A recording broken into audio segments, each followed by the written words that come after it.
Free market democracies में क्या guaranteed है? केओस गारंटीड है, राइट? और पैसा किससे बनता है? केओस से बनता है। क्यों बनता है पैसा केओस से, right? Why is it that India and America bye a country mile make the most amount of money for investors? Because in chaos lies opportunity, right? A lot of people in our country like Sukh Shanti. I don't blame them. If you live in a city like Bombay or Bangalore, जहाँ पे perpetual churn है, perpetual traffic है, sir का फोड़ी है, you like Sukh Shanti. Sukh Shanti वाले जगह पे holiday करना है, right? कर्मभूमि आपकी chaos में होनी चाहिए, holiday आपकी सुख शांति में होनी चाहिए. Don't mix the two. Don't for Christ's sakes go and try to set up your कर्मभूमि इन अ कंट्री विद सुख शांति, बिकॉज फिर बर्बादी बहुत करीबी से आपको देखने को मिलेगा. Live in chaos, holiday in peace, and that way you'll have a great life, you'll compound your wealth and have a very fulfilling life. India is the definition of chaos, and that's why India rocks.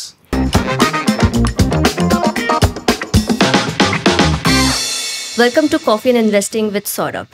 I am Nandita Rajansa, the economist for Marcellus Investment Managers and your host for this episode. This episode is special for two reasons. Firstly, because we'll be discussing our new book, Behold the Leviathan, The Unusual Rise of Modern India today in this episode. And secondly, because Saurabh will be my guest today. So welcome to the podcast, Saurabh. Thank you, Nandita. Thank you for hosting me. And we should begin by saying a big thank you to all our listeners. This podcast has been rolling for 6 months now. Tens of thousands of people, I think close to 50,000 people have already listened to it. And I think one of the reasons Behold the Leviathan has become a bestseller is because we built this following courtesy of the podcast. So I'm looking forward to being your guest on this show. Fantastic. Let's dig into the conversation around Behold the Leviathan then. So I just wanted to ask you, because this is a book that we both have co-authored, and where did this idea come from? I mean, it took us, 2 years now to do the entire bit of research for this book that went into it and writing it down altogether and publishing it. So what made you stop 2 years ago and think that, wait, I want to write a book on India? During COVID, I realized that there's a bizarrely advantageous position we find ourselves in, and that arises because of the following construct. In India, economists are not in business, right? In fact, I come from a family of economists. In our family, if you're an economist and you do business, there's something wrong with you, right? By and large in India, people who study economics have nothing to do with business. And if you look at business people in India, they're not economists, right? So I understand that the big business houses, right, they will have an economist, right? That most of the big conglomerates in India, they will have an economist, but that economist tends to be a peripheral figure in the business house, right? So you have a neat situation in India. Economists don't do business people don't do economics, right? Now, I thought that put you and me in an advantageous position. We are both postgraduates in economics and we are in the world of business. हमारा काम है invest करो, market में पैसा लगाओ, कमा के दो. And I thought if we can therefore use our intersection, वो Venn diagram सिखाते थे ना स्कूल में क्लास 7-8 में. So we are economists, हमारा वो एक गोला है, and we are business people. So we are intersection of economists and business people. So I thought if we put our heads together, we might have some interesting perspectives on the Indian economy. And that's where the idea arose कि लिखते हैं. अब तक तो stock market के ऊपर लिखते आए हैं, वो किताबें बिकी अच्छे से, thank God for that. But मैंने सोचा now let's try to write on the Indian economy because we might have interesting perspectives. And I think to be fair to Behold the Leviathan, to be fair to the book, I think it has provided a new perspective in India, which is why I think in less than 2 weeks flat, it's become a national bestseller. Fantastic. Can you give us 2 instances of the things that that you saw in the country? Because this book is all about changes in the country that have happened. 2 things that you've seen which puts India in a completely different light. So I'll call out 2 episodes post-COVID which stood out for me. So folks, like everybody else, right? Like everybody else, we worked from home for the best part of 2 years, right? Where around Diwali 2021, we stepped out of our house and began our travels. Typically in a year, we do around 100 to 150 flights across India, right? And I remember through the early months of 22, Nandita kept nagging me saying, ये digi यात्रा ले लो, कहाँ से ये phone निकाल के दिखाते हो policeman को, time waste होता है. And for 6 months or so, I kept resisting. I said, यार ये Gen Z है, I'm a generation prior, मेरे लिए तो पहले पेपर से डिजिटल शिफ्ट करना ही मुश्किल था. अब नंदिता बोल रही है डिजिटल भी छोड़ दो, जस्ट अपना हसीन चेहरा दिखाओ एयरपोर्ट के कैमरा में और घुस जाओ, right? So I resisted, but then finally somewhere in late 22, I succumbed and I became a Digi Yatra convert, right? And then I kept noticing that 223, 224 to this day, when we go to the airport, we breeze through the airport through Digi Yatra. लेकिन ज़्यादातर आबादी 90% of Indian still fumble on their phone, वो दिखाते हैं, coach policeman को दिखाते हैं, अपना आईडी दिखाते हैं. And I realize that a lot of the challenges in our country are around mind set, right? The mind set of lot of people is that हमारा कंट्री अभी भी बैकवर्ड है. How can we possibly be Singapore-esque? And we are Singapore-esque. Our airports are Singapore-esque. You can breeze through the airport, any domestic airport. By and large, I think to be fair, Kariban, the top largest airport, the top 10 airports now use Digi Yatra. From the time you hit the airport to the time you board the plane, it can be as little as 30-35 minutes, Singapore style. But most people don't avail of it, right? And it really stood out for me that free hai, lekin log use nahi karte. And the second construct that really hit us hard post-COVID was, as we were traveling around the country, it was very visible that women in the post-COVID India, are significantly more active in business. The construct of Jan Dhan Aadhaar Mobile plus UPI means women have been able to set up businesses during COVID at home. वो salad बेच रहे हैं या पापड़ बेच रहे हैं या music tuition बेच रहे हैं या क्लास 12 का केमिस्ट्री का ट्यूशन बेच रहे हैं या वो पूरा एपरल का बिजनेस या मीशो जैसा कुछ कर रहे हैं. But there is a significant jump in women clientele, there is been a significant jump in women participation. And therefore pre covid India, post covid India में काफ़ी बड़ा फर्क है. And yet, most people in India are oblivious to the change. In fact, if on podcasts like this, I call out the fact that our airports today are more advanced than, say, airports in America, a lot of Indians start getting riled कि क्या बकवास कर रहा है. And that's because they haven't caught up with the speed at which India has changed in the last 5 years. And I thought that was another reason why we should write a book. अपने देश के लोगों के लिए India has become an alien country for them. I thought the positive changes that has transformed India should be made evident and available to people through the construct of a straightforward book on the unusual rise of modern India. Right. So you talk of this inferiority complex as such for Indians in general, and they don't acknowledge the changes that have happened. But then what was stopping the global media to take cognizance of this? So I don't see a lot of positive commentary about India. Why do you think that is, given that so many positive changes have already happened? तो I think आप ठीक बोल रहे हो, and at one level I'm quite happy कि नहीं है. इसका मतलब क्या, अगर ज़्यादा लोगों को खबर नहीं है इंडिया में अच्छी चीज़ें हो रही हैं, whether people in India or people outside India, ज़्यादा लोगों को खबर नहीं है, that's a good thing because we as investors can load up on high quality names at reasonable prices, and then when the rest of the world wakes up, हम दबा के कमाएंगे. But there's also another reason why I think the rest of the world hasn't woken up. So let me use Japan and Korea as examples. So I'm a big fan of Japanese movies, ठीक है? तो अगर आप Tokyo story watch करें, 50s की movie है, fabulous movie है. और there's an even better movie, High and Low, right? Thriller movie है, क्राइम थ्रिलर है, early 60s टोक्यो में सेट है. If you watch High and Low, early 60s Tokyo, right? Remember, this is a good 15 years after World War II has ended. High and Low आपको लगेगा धारावी में set है, right? Because पूरा वैसा crime का माहौल है, झोपड़ी है, ड्रग्स है, अत्याचार है. So the point I'm making is Japan, which is the world's third largest economy today, till as recently as 50 years ago, looked like a third world country. Right, and the West perceived it as such. Right. Similarly, Gangnam Style गाना तो India में हर party में mandatory है कि हर party में Gangnam Style गाना बजेगा, सबको रट्टे से स्टेप्स आता है.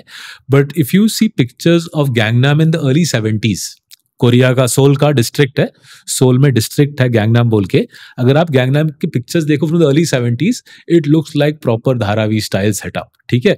सो Korea till 40 years ago, Japan till 50 years ago looked properly third world, and they were deemed to be third world. So if you read the narratives on Korea in the early 70s, it's seen as people are seen as lazy. इस country का कुछ तो होने वाला नहीं है boss, ये तो इसको कंट्री के बारे में भूल जाओ. Right.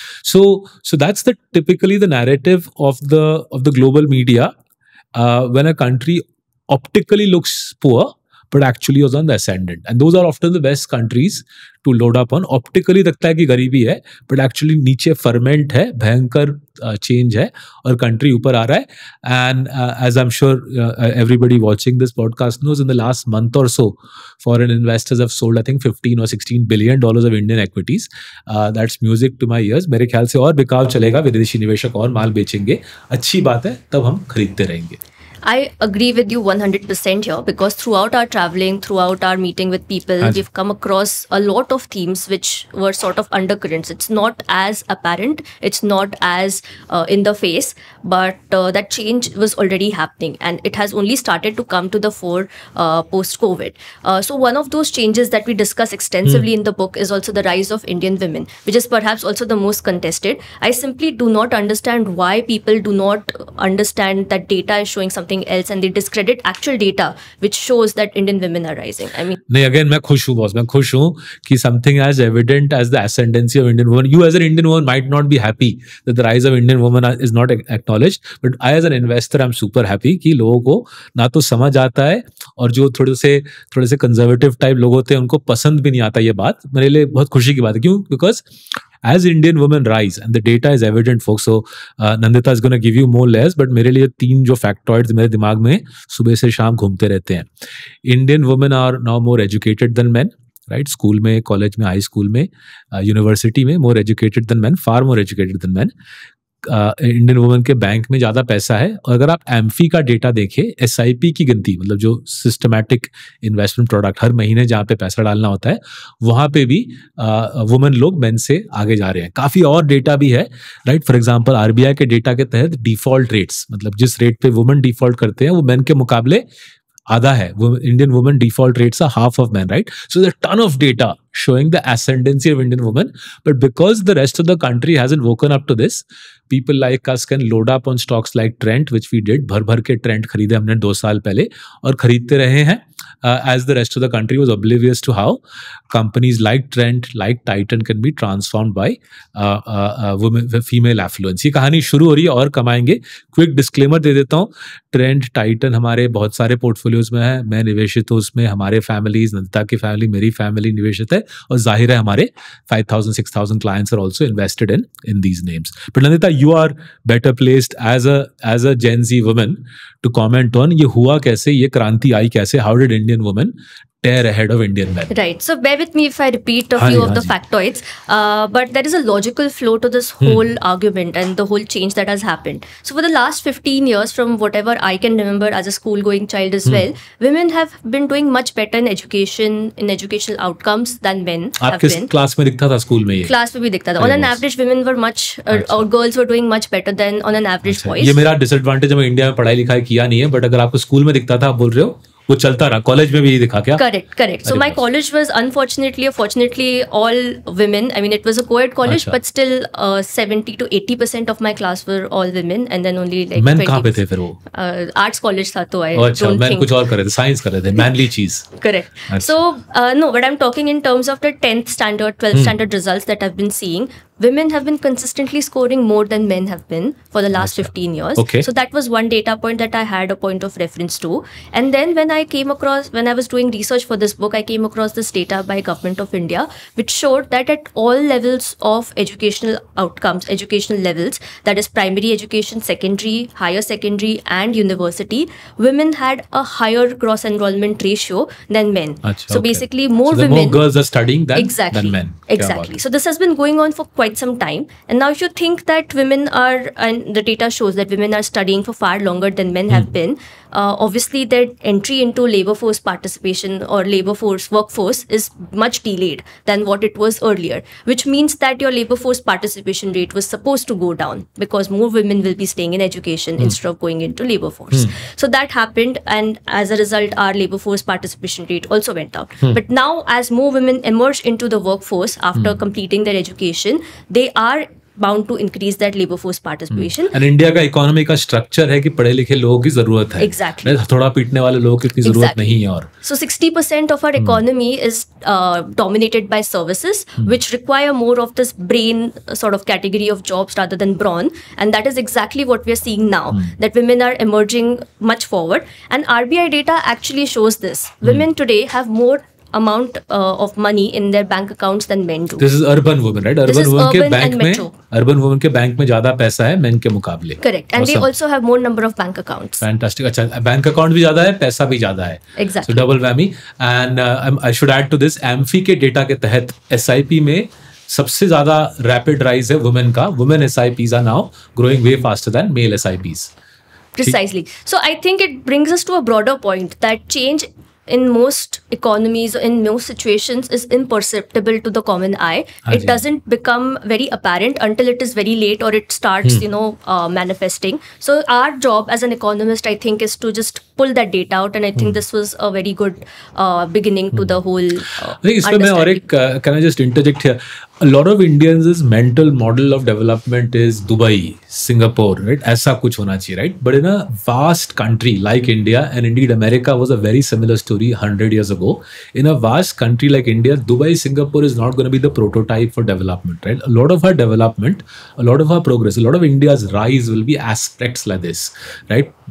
Sections of society hitherto left behind, women being the example here, sections of society hitherto left behind are powering through, and that more than skyscrapers and gleaming roads are going to be markers of development. I think this aspect of rising women, bank में ज़्यादा पैसा होना, ladies लोगों का default rate कम होना, bank account ज़्यादा होना is a very powerful marker of development. And in chapter 4 of the book, we've gone to town explaining why this is a critical marker of the unusual rise of modern India. Fabulous. So when you say there are a lot of changes, there's an unusual way in which India is progressing. There's another change that has come across, and we've talked about this in chapter 5 of the book, which is the rise of the new elite. Would you like to explain what is this Lovely rise? point, yeah. So again, I come from a Bengali family. काफी सारे academics हैं, engineers हैं, doctors हैं. Business करना तो हमारे family में frowned upon. So I'm a bit of a black sheep in that context. But what's also I've also noticed is a lot of people like us, right?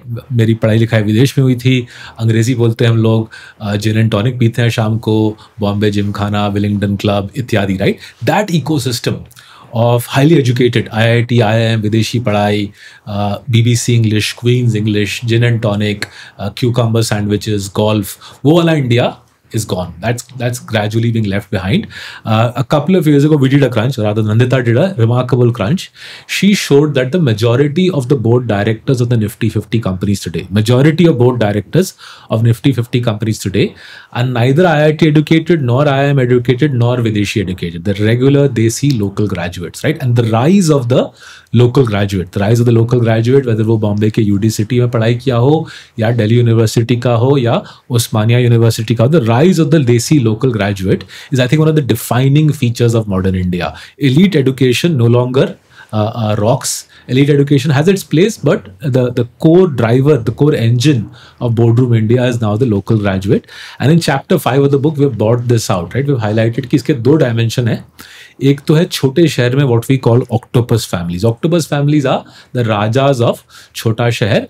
They will run the Maruti dealership, the Hero dealership, the Ashok Leyland dealership. They'll also run the local cold storage, local school, college भी इन्हीं की होगी, local construction contracts भी इन्हीं को मिलेंगे, इन्हीं का रिश्तेदार जिला परिषद में होगा या MLA होगा. अगर रियल एस्टेट डेवलपमेंट की बात उठेगी तो यही लोग करेंगे, राइट? तो अगर आप छोटे शहर में चले जाओ, शोलापुर, कोल्हापुर या सतारा इन यूपी या Unnao in UP, around 20 families will run those smaller cities. When you come to a say larger city like a Pune or a Jamshedpur, a few hundred families will run that city. And when you come to a mega city like Bombay, Delhi, Bangalore, a few thousand families will run that city. Modern India's rise, in a way, is the rise of the rise of around 3 lakh such families, right? किताब के chapter 5 में दिखाया कि income tax data के तहत Nandita, just remind me, this is IT data, right? Bharat सरकार का IT data, which shows that 3 lakh such families run our country today, or if you want to put it in individuals, करीबन 1 million individuals run our country, right? These are not people who will be engaging with you on a deep discussion on Einstein or Newton's laws of gravity, but they are people who know how to do dhanda, they know how to run the local ecosystem, and modern India's rises such people, right? तो ये दूसरा distinctive trait है. A country rises when prosperity and opportunity gets democratized, and we can see that in the context of boardrooms and the kind of the waning of elite education. Fantastic. And our book is, folks, exactly about this. These are the kind of changes, and it's all about changes. Which brings me to the next change that we have also highlighted in our prologue, which is an extension of Bangalore. So it was a farmland until the early 90s, even as near as the early 90s. And thereafter, there was a massive change, remarkable change. It was like a step change that happened. And now we have all sorts of companies, all sorts of bigger corporations, MNCs, everyone coming in and setting up shop there, and the whole place has completely reformed. So would you like to share a bit about this? So before I share this, let me explain what took place. Why did we, in fact, Nandita did the trip with one of our other colleagues. Why did we go to the suburbs of Bangalore? Why did we go to Electronic City? Why did Nandita end up spending 2 days understanding the history of Electronic City? So who I say that when I go abroad to pitch to foreign investors, right? तो foreign investors मेरा सर खाते हैं कि देखो, China का template for development, Japan का template for development was to first boost productivity in agriculture. So China Japan में एग्रीकल्चर को खूब बूस्ट दिया गया, प्रोडक्टिविटी बूस्ट हुई, उससे सेविंग्स, द एग्री सेक्टर का जो सेविंग्स था उससे अर्बन डेवलपमेंट को फाइनेंस किया गया, right? India did not do that. Our agri sector hasn't seen a massive boost in productivity.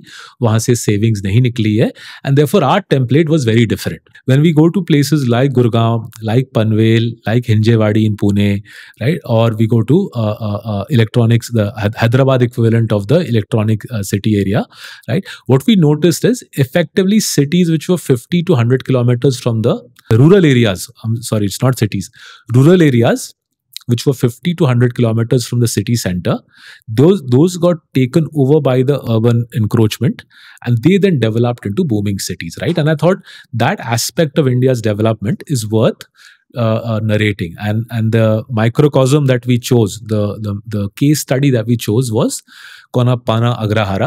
Those are villages on the outskirts of Bangalore today. What Nandita did was she went to Konappana, Agrahara, or Electronic City as it is known today. She spent a couple of days there, and then we spoke to our friends in Bangalore and found out the history. The history is remarkable. This was farmland, fertile farmland, the outskirts of Bangalore, 50 kilometer Bangalore से दूर. Even till 91 ये farmland था, तो गाय चर रहे थे, रागी, millet वगैरह grow हो रहा था.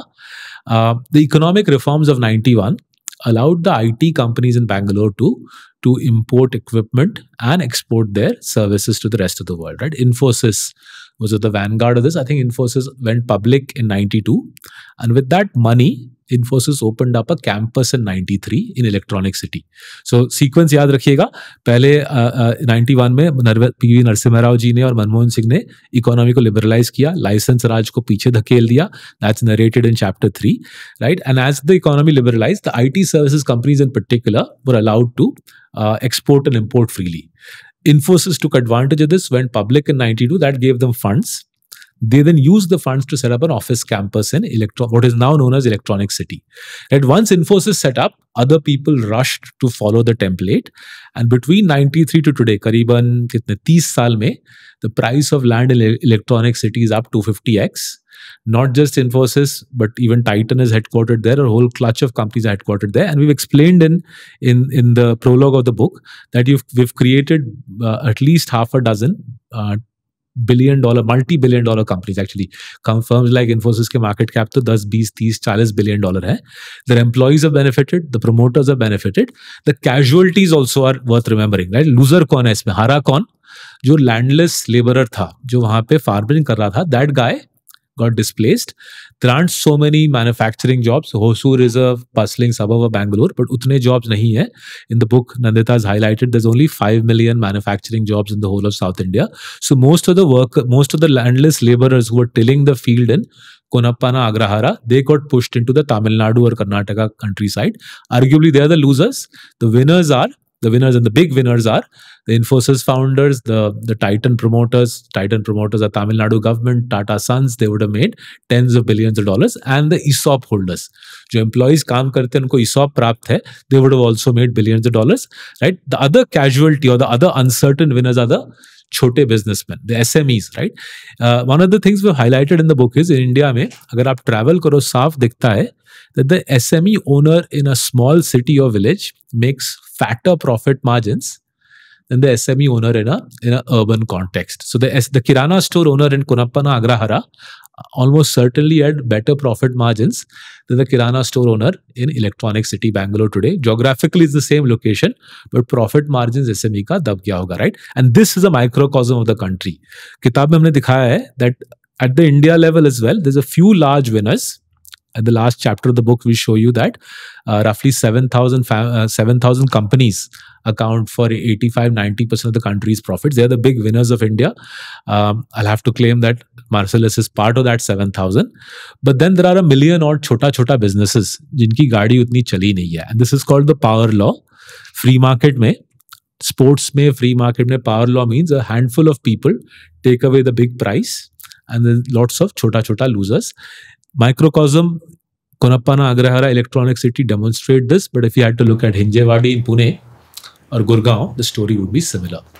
Absolutely. And I think the whole power law argument also is valid for when it comes to states per se. Because when you look at the whole of India, it's not the whole of India that is driving the entire GDP growth. As we mentioned it in chapter 6 of the book, it's only a few states, and remarkably so, they are the peninsular Indian states which are driving most of the economic growth in the country.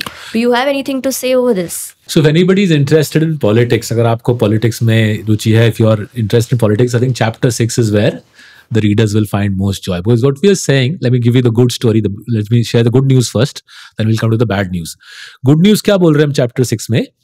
That the peninsular states, right? Peninsular states, Maharashtra, Karnataka, Goa, Kerala, Tamil Nadu, Telangana, and Andhra. The peninsular states account for a quarter of the population, half the GDP, but 2/3 of the GDP growth. ठीक है, तो आपका 25% population peninsular states में, लेकिन दो तिहाई GDP growth वहां से आ रही है. That's the good story that a small part of India, Mumbai and south basically, is driving the economy. 2/3 of the GDP growth comes from here. Problem क्या है? Delimitation का problem है. So as per our constitution in 2026, we will have to do another census, and as per which parliamentary seats will have to be allocated. Now today, as things currently stand in India, and we're doing this podcast in the closing days of 2024, 2024 में अगर हम देखें, scene कुछ ऐसा है. The 1971 census is the basis for parliamentary seat allocation, and as per that 71 में south की population country का 1/3 था, इसलिए साउथ को 1/3 पार्लियामेंट के सीट्स मिले. Since then, South's population has stopped growing, right? Because South has become prosperous. Last 20-25 साल में South की population grow नहीं की है. So more likely than not, the census next year will show that South is no longer 1/3 of the population, it's only a quarter of the population. So if South is a quarter of the population, their parliamentary representation is going to drop. But the South accounts for half the economy, half the tax collection. So will the South really sign up for this, where the parliamentary representation potentially drops in line with the population drop, but their tax and GDP contribution is 50%. तो यहाँ पे I think 2026 में काफी controversy होने वाली है. If you want to get clued up on what will be, I think, one of the defining debates of independent India, I think chapter 6 is essential reading. I think you're right here, because we've been seeing a lot of comments from most of the southern states as chief ministers. वो chief ministers हैं, बच्चे पैदा करो. I think Tamil Nadu and Andhra.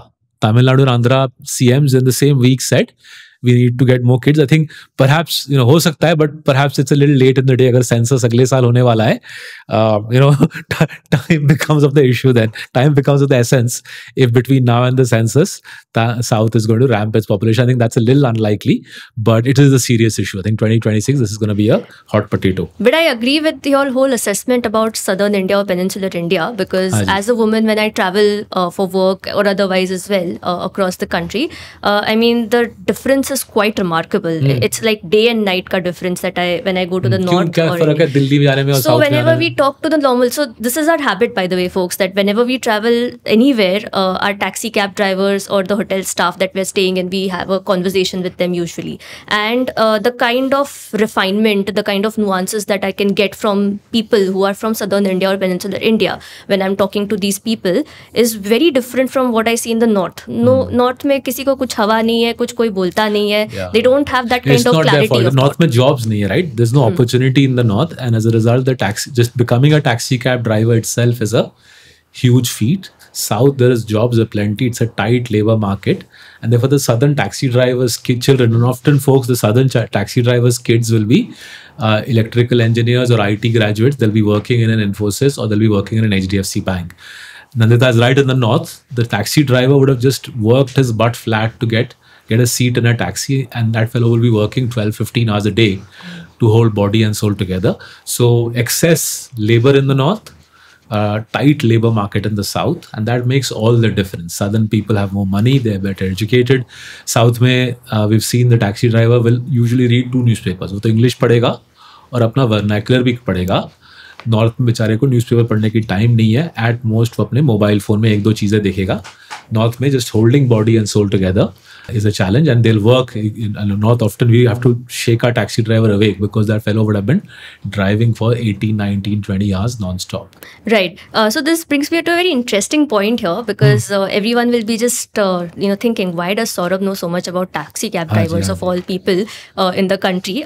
So he has a very interesting theory actually about taxi cab drivers. So would you like to just help our audience know? So it's very interesting you raise this. So yesterday my wife was sort of not chastising me, but she was making a comment on my behavior. Wherever I go, I greet guards, waiters and taxi drivers very nicely, right? So she was saying, तो normal लोगों तो उतना greet नहीं करता, but guards, security guards, waiters और taxi drivers को बहुत प्यार से greet करता है, right? And I hadn't clocked it. She had clocked it that ये मेरे behavior में quirk है. The reason I do that is I've found that talking to such people gives us a far better read, far better feel of what's happening in the country than talking to people who are, say, working in an air-conditioned office in a nice part of the country. So BKC में अगर आप जाए, BKC is a lovely place to visit for lunch.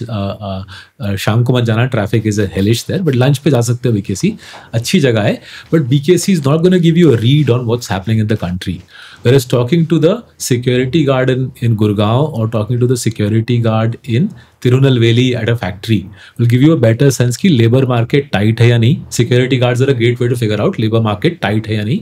Taxi drivers are a great way to figure out employment market कैसे है, बच्चों की पढ़ाई कैसे चल रही है, बच्चे कहाँ पे पढ़ाई कर रहे हैं, बच्चे की aspirations क्या है. So if you hear that a taxi driver's son or daughter has gone to a local engineering college and now works in Infosys, that gives you a sense of change.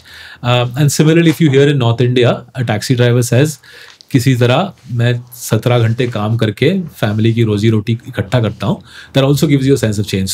So the biological analogy, Nandita, would be tadpoles in a pond, right? So बहुत famous biological anecdote है कि सबसे ज़्यादा environmentally sensitive होता है tadpole, because fragile creature है.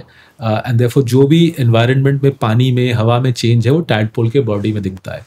Similarly in our country, the people who are economically in the most fragile positions, security guards, taxi drivers, waiters, they tend to be far better indicators, and talking to them gives you a far better read on देश में क्या हो रहा है, as opposed to people in air-conditioned offices in swank business districts. The book is obviously about good changes, positive changes, but I'm sure there are a few negative aspects to this rise as well. The title of the book suggests so, because it's the rise of the Leviathan. It's not the rise of the elephant or any other big creature. So Leviathan has both good and negative aspects to it. So would you like to highlight a few of them? I think you touched upon delimitation as one of them. So let me then start by explaining ये किताब का title क्यों Leviathan में रखा. Why did we say Behold the Leviathan? ये double meaning वाला title है. So in the tradition of the best Bollywood songs, ये double meaning वाला title है, Behold the Leviathan. So Leviathan traditionally has meant a sea serpent. So biblical term है. तो Bible में सी serpent को refer किया गया था. लेकिन करीबन 400 साल पहले a famous economist called Thomas Hobbes, right? Tom Hobbes, I call him. Tom Hobbes ने किताब लिखी and he referred to the state as the Leviathan, right? The government as Leviathan. वो पहला इंसान था. Hobbes was the first person to refer to government as Leviathan because इसने Leviathan किस लिए बोला कि Leviathan is a ambiguous creature. It can be a creature of it's a powerful creature. It can do a lot of good, but it can also cause a lot of harm, right? So Tom Hobbes was the first guy to say कि देखिए सरकार जो चीज़ है ये double edge sword हो सकती है, right? And I think we have used it in the Indian context. We have said behold. Why do you say behold? The government of India is such a massive creature now, right? It can create enormous good, right? A lot of the good things about India's rise are associated with the government.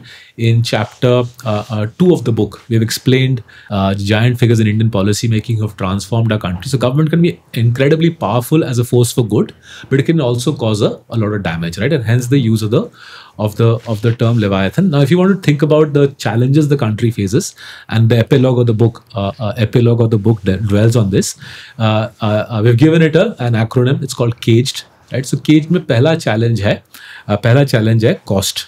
So we've built a high cost economy, right? Minimum wages are 3x that of Bangladesh, for instance, right? ज़मीन भी महंगी है, cost of capital भी high है. दूसरा है AI. I think AI का पंगा भयंकर है. I think the Indian middle class is going to really struggle with AI. IT sector में, financial services sector में, even in your and my industry, media में AI का प्रहार भारी रहेगा. I'm already seeing it in our friends and family. तीसरा है jobs especially north and east में हमारी ज़्यादातर आबादी, bulk of our population is north and east, and unfortunately there doesn't seem to be that many jobs in north and east. Jobs south में है, आबादी north में है. Fourth is ecology, right? हमारा जो देश है, water pollution, air pollution and soil depletion massive issues हैं. वाइल्स्ट वी कैन से यार वेस्ट ने तो अपना GDP ग्रोथ बना लिया, अब हमारे ऊपर क्लाइमेट चेंज का बर्डन थोप रहे हैं. We can say that, but ecologically we're a very sensitive country, right? We're for a number of reasons we're ecologically exposed, and I think this will be a massive area to deal with. Hotter and hotter summers followed by heavy floods is not a sustainable way for us to grow the economy. And finally, caged का D is delimitation. 2026 में आ रहा है hot potato hurtling towards us. So plenty to think about in terms of challenges, but it's in the context of a country which is on the ascendant. Right. I mean, I still remember last year when I was traveling to Delhi in the winters, it was just nightmarish because every time I flew to Delhi and came back, I was ill for some other reason. Mask panna, that's all you need to do. Yeah, but even then, it's just so bad.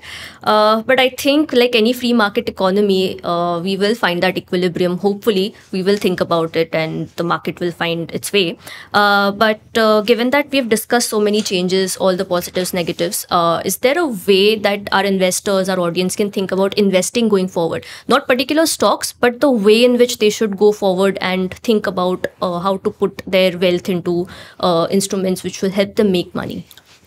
So look, I think there's one simple way to think about this. अगर आप देखो, and folks, in the book you'll get the data. You can download it yourself from the internet. काफी easy to get data है.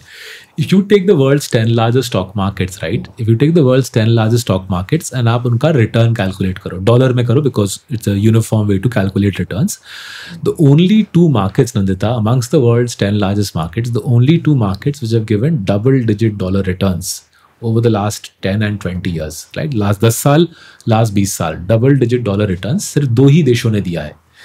एक है United states of America और दूसरा है हमारा अपना देश, ठीक है? India and America, the only two countries. Now what is common across these two countries, right? अभी हाल ही में ट्रम्प का इलेक्शन हुआ. What is common across these two countries? Both countries are free market democracies. Free market democracies में क्या guaranteed है? Chaos guaranteed है, राइट? और पैसा किससे बनता है? कियोस से बनता है. क्यों बनता है पैसा कियोस से, right? Why is it that India and America bye a country mile make the most amount of money for investors? Because in chaos lies opportunity, right? In chaos lies opportunity, and opportunity से बनता है हम जैसे निवेशकों का पैसा. सो chaos means opportunity, opportunity means returns. India and America, the world's to largest markets in terms of returns. अगर आप लास्ट 10 साल का डेटा देखो, the last 10 years, 2/3 of the return from global stock markets has come from these two countries. And even better for those listening, अगर आपको कमाना है, इन देशों के बीच में correlation, right? The correlation between these two markets is very low. तो अगर आप दोनों पे लोड अप करो तो रात को चैन की नींद भी पाओगे और रिटर्न्स भी आएंगे, right? But if let's invert it, right? A lot of people in our country like Sukh Shanti. I don't blame them. If you live in a city like Bombay or Bangalore, जहाँ पे perpetual churn है, perpetual traffic है, sir का फोड़ी है, you like Sukh Shanti. Sukh Shanti वाले जगह पे holiday करना है, right? कर्मभूमि आपकी chaos में होनी चाहिए, हॉलीडे आपकी सुख शांति में होनी चाहिए. Don't mix the two. Don't, for Christ's sakes, go and try to set up your कर्मभूमि in a country with sukh shanti, because फिर बर्बादी बहुत करीबी से आपको देखने को मिलेगा. Live in chaos, holiday in peace, and that way you'll have a great life, you'll compound your wealth and have a very fulfilling life. India is the definition of chaos, and that's why India rocks. I think that's a very interesting note to bring this conversation to an end. I think we've learned a little bit more about the book. I myself have learned a little bit more Actually, about folks, the book. I hadn't told Nandita why we wrote this book till this very podcast. ये secret मैंने hold back किया था इस podcast के लिए. So yeah, I think that was a really great, engaging conversation. Thank you so much, Saurabh, for doing this for us. I would like to conclude that by saying that Behold the Leviathan, The Unusual Rise of Modern India is available on Amazon for purchase and also at your nearest bookstore. Our contact details are in the book, so if you would like to share your insights or your commentary, please do not hesitate to reach out to us. Thank you so much. Thanks.